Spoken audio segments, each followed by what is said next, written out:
Hello and welcome back to the Cultural Cookbook. This is a fun one. This is Noodle Kugel.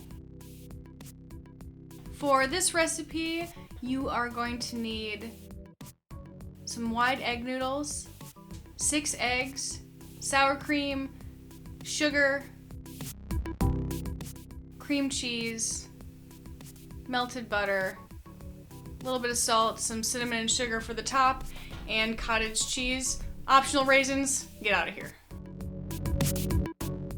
First, we are going to mix up our custard base for the noodles to nestle inside of. Don't let any shells get in there. And we're going to add a whole package of sour cream to that and cottage cheese.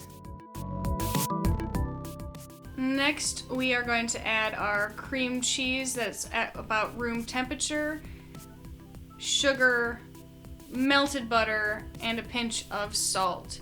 And you want those ingredients to be close to room temperature so you can immersion blend the heck out of them until they come together into a even and fully mixed up liquid, no cottage cheese bits left. We're gonna add a cap full of vanilla or about a quarter of a teaspoon to that and just mix it in.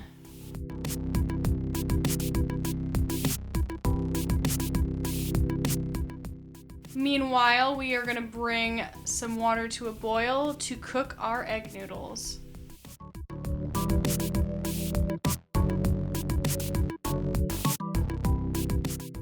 And you're going to want to cook those until they are al dente, not fully soft, with a little bit of chewiness in the center. We're going to add our custard liquid to that and get it all evenly mixed together, and then butter a pan to bake this in. We don't want any kugel sticking to our pan.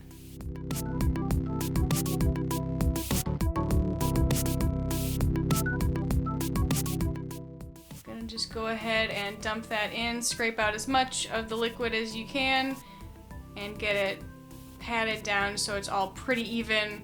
You want some noodle bits sticking above the custard so that they get nice and crispy with the cinnamon sugar mix going on top. We are going to bake this in a 350 degree oven for about an hour. It'll be finished when it's still slightly jiggly in the middle. You do want to let it rest for about 15 minutes before you cut it.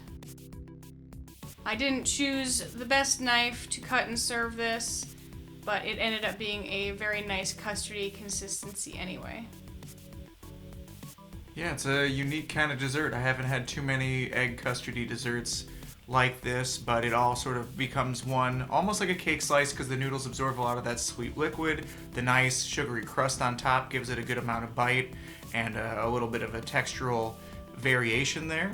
I wish we had done half of it with the raisins just so I can see, but the author was not as into the raisin idea, though they said it was a traditional aspect of it. So we hope you give this one a shot and enjoy.